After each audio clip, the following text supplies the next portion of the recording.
सांस यानी प्राण ऊर्जा। इस विषय पर जितना भी बोलूं उतना ही कम पड़ जाता है।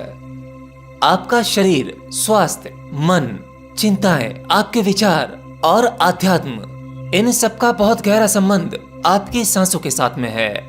या आप इसे ऐसे भी समझ सकते हैं कि जब तक आपकी सांसें चल रही हैं, तभी तक इन सभी चीजों का अस्तित्व है, तभी तक आपकी चिंताएं हैं, विचार हैं। आप शारीरिक रूप से स्वस्थ या अस्वस्थ हैं, चाहे आप आध्यात्मिक हो या फिर ईश्वर को न मानने वाले।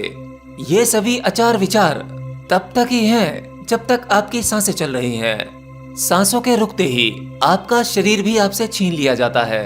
फिर आप किसी और योनि में आते हैं, तब ये फिर से सांसों की गति चालू हो जाती है। लेकिन दूसरे शरीर में आना या पुनर्जन्म, जब तक आपको इसका ज्ञान नहीं है, तब तक ये आपके लिए असत्य है। आपके लिए केवल एक ही जन्म सत्य है, और वो यही है, अभी है। आप जो मेरी वीडियो देख रहे हैं, आप यही हैं। अर्थात आपको इस जन्म में जीते जी अपने उन सभी रहस्यों को खोल लेना चाहिए। जन्म क्या है, मृत्यु क्या है, क्या सच में पुनर्जन्म होता है, आत्मा क्या है, ये सब कुछ आपको समय रहते जान लेना चाहिए।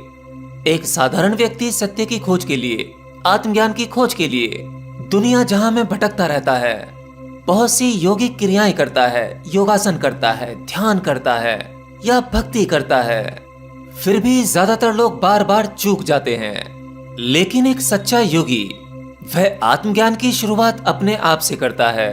वह पहले स्वयं को टटोलना शुरू करता है। वह अपनी सांसों से शुरुआत करता है। अगर आप अपनी सांसों को नहीं समझते तो समझो आपने कभी योग किया ही नहीं है, क्योंकि लगभग सभी योगिक क्रियाओं में सांसों की महत्वता सबसे अधिक है। शुरुआत यहीं से है और अंत भी यहीं से। अगर आप आध्यात्म के मामले में बिल्कुल जीरो हो, आपने आध्यात्म की कोई सी भी पुस्तक नहीं पढ़ी, कभी सत्संग नहीं किया, आत्मा क्या है, परमात्मा क्या है, आपको कुछ नहीं पता, तो बस आप अपनी सांसों को पढ़ना शुरू करें। आपकी सांसें सभी ग्रंथों का ग्रंथ है।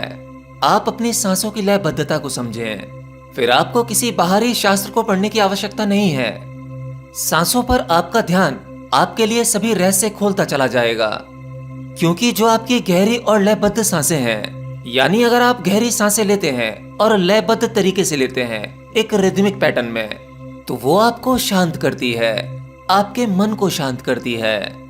और जब तक आप भीतरी रूप से शांत नहीं हो सकते, तब तक किसी प्रकार का ज्ञान आपके भीतर नहीं डाला जा सकता। अशांत मन के लिए सभी शास्त्र, सभी योगिक क्रियाएं, सभी सत्संग बिल्कुल व्यर्थ हैं। दुनिया की सबसे ज्यादा पॉपुलेशन छोटी सांसें लेती है। हाँ, अगर छोटे बच्चों को छोड़ दिया जाए तो, क्योंकि एक छोटा बच्चा गहरी सांस लेता है। उसकी सांस उसकी नाभि यानी पेट से चलती है, और एक वयस्क व्यक्ति की उसकी सांसें छोटी चलती हैं, यानी छाती से। छोटी और छितली सांसों का संकेत है कि व्यक्ति जब तनाव में होता है, स्ट्रेस में होता है, गुस्से या घृणा से भरा होता है, तो उस समय उसकी सांसें छोटी चलती हैं। आप भी कभी अपने आप को उस अवस्था में जाग कर देखना जब आपको अधिक क्रोध आ रहा हो, गुस्सा आ रहा हो, किसी से बदले की भावना उठ रही हो, तब कुछ मत करना, केवल आप अपनी सांसों को देखना। उस समय आपकी सांसों की गति बहुत छोटी होगी और जल्दी जल्दी होगी। जब कोई व्यक्ति पूरी तरह से अस्थिर महसूस करता है, उस समय उसका कंट्रोल अपने आप पर नहीं होता, या आप अधिक क्रोध में होते हो, तब आपसे कहा जाता है रुको, गहरी सांस लो। जैसे ही आप 4-5 बार गहरी सांस लेते हैं, वैसे ही वो स्ट्रेस, वो घृणा, वो गुस्से वाले विचार, वो जेलसी, ये सब आपके मन के साथ शांत हो जाता है, क्योंकि गहरी सांस ने आपके साथ ऐसा कुछ किया, आपके भीतर की स्थिति को बदला। आपने गहरी सांस ली, इसका अर्थ यह है कि आपने सामान्य से अधिक मात्रा में अपने भीतर ऑक्सीजन को लिया। उस ऑक्सीजन ने, यानी उस ईंधन ने, उस समय जब आपकी मनोस्थिति में कुछ बिगड़ा था, कुछ ग्रंथियां टूटी थीं, उन सबको रिपेयर कर दिया और आप शांत महसूस करने लगे। आपकी सांसें आपके विचारों को भी प्रभावित करती हैं, यानी आपकी सांसें जितनी छोटी होंगी, आपके मन में उतनी ही अधिक विचारों की मात्रा होगी। जैसे मान लीजिए, अगर आपका झगड़ा किसी व्यक्ति के साथ हो जाए, उसने आपको कोई भारी नुकसान कर दिया हो या आपका अपमान कर दिया हो, तब आपकी सांसों की गति तेज हो जाती है और आपको एकदम से क्रोध आ जाता है। आप क्रोध की अग्नि में जलने लगते हैं आपकी छोटी सांसें होती हैं और बहुत जल्दी जल्दी चलती हैं। आपकी उसी सांसों के पैटर्न के हिसाब से आपके भीतर विचार चलते हैं। आप कुछ ही सेकंड्स में उस व्यक्ति से बदला लेने के ना जाने कितने सारे प्लान बना लेते हैं। इतने बड़े बड़े प्लान कि उसे बर्बाद कैसे करना है या उसकी हत्या कैसे करनी है। यह पूरी फिल्म मात्र कुछ ही सेकंड में आपके भीतर चल जाती है। इतना ही नहीं, उस समय आपका शरीर भी प्रभावित होता है। शरीर में जोर की गर्मी पैदा हो जाती है क्योंकि आपके अंदर द्वंद्व चालू हो चुका है। हृदय की गति तेज हो गई है, खून का प्रवाह बढ़ गया है। कई बार स्थिति ऐसी हो जाती है जो आपके कंट्रोल से बाहर निकल जाती है। अब आपको ऐसी सिचुएशन से बाहर निकालने के लिए कोई शब्द काम नहीं कर सकते, सभी ज्ञान फेल हो जाता है। लेकिन अगर आप थोड़ा सा जागकर केवल 1 मिनट तक गहरी सांसें ले लें तो आपके भीतर जो तूफान उठा था वो एकदम से शांत होने लगता है। विचार भी कम होने लगते हैं और आप कोई भी गलत कदम उठाने से बच जाते हैं। अब आप लोगों को यह तो पता लग गया कि गहरी सांस लेने के कितने फायदे हैं। हो सकता है आज से आप संकल्प भी ले लें कि अब हम डेली गहरी सांसें लेंगे। लेकिन यह एक क्रिया है जिसे मैं कहूंगा कि यह आर्टिफिशियल है। इसके फायदे भी आपको टेम्परेरी मिलेंगे। मतलब जब आपको समस्या होगी तभी आप उस समस्या से निकलने के लिए उपचार करेंगे। यानी जब तेज बारिश होती है आप तभी छत या छप्पर डालने की बात करते हैं। आपके द्वारा जानबूझकर की गई कोई भी क्रिया आपको केवल थोड़ा या सांसारिक फायदा दे पाती है। लेकिन जब वही क्रिया आपके भीतर से प्राकृतिक रूप से होने लगे, सहज ही होने लगे, असल में तब जीवन बदलता है।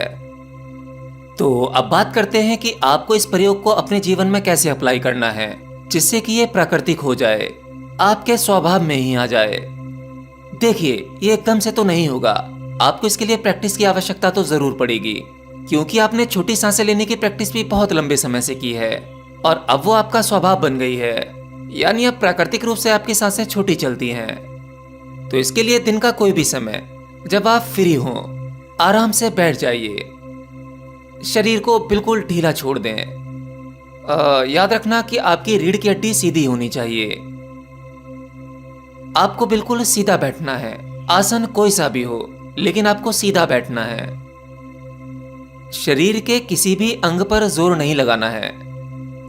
केवल आपकी रीढ़ सीधी होगी और आपका शरीर शिथिल होगा, शांत होगा। सही पोस्चर में बैठने के लिए या सही ढंग से बैठने के लिए आपको 2 से 3 मिनट का समय लग जाएगा क्योंकि शुरुआत में आपके शरीर में कहीं ना कहीं जटिलता होगी। आपको उस जटिलता से शरीर को बाहर रखना है। अब आपको गहरी सांसें लेनी है। याद रखना, सांसें लेते समय आपका शरीर हिलना नहीं चाहिए। आपको इतना महसूस होगा कि वायु आपकी नाक के माध्यम से आपके पेट में जा रही है।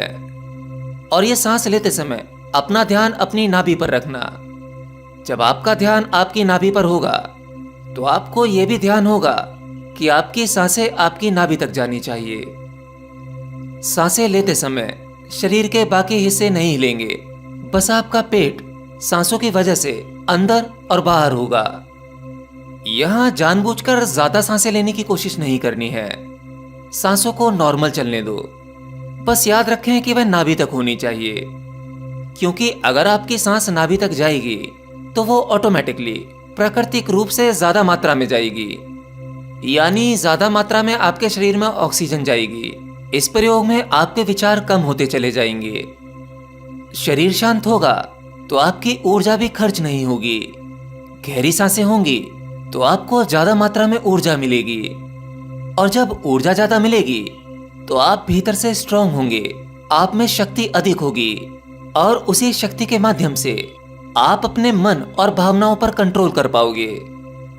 गहरी सांसों के इस प्रयोग को लगातार करते रहने से धीरे धीरे ये आपके डेली रूटीन में आने लगेगी।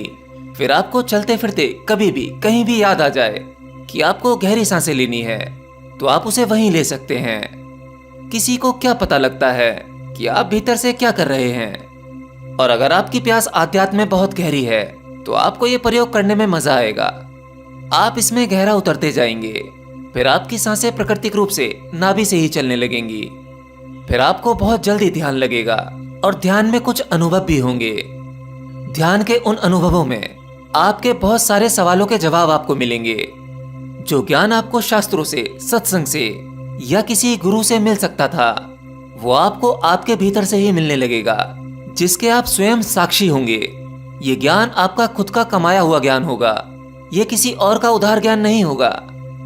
इसी प्रकार से एक योगी जिसने शायद कभी कुछ नहीं पढ़ा, किसी ने ईश्वर के बारे में कुछ नहीं बताया, वो सब कुछ अपने भीतर ही जाके जान लेता है कि आत्मा क्या है, जन्म क्या है, मृत्यु क्या है, या फिर वह ईश्वर क्या है। ऐसे ही आप भी जान सकते हैं।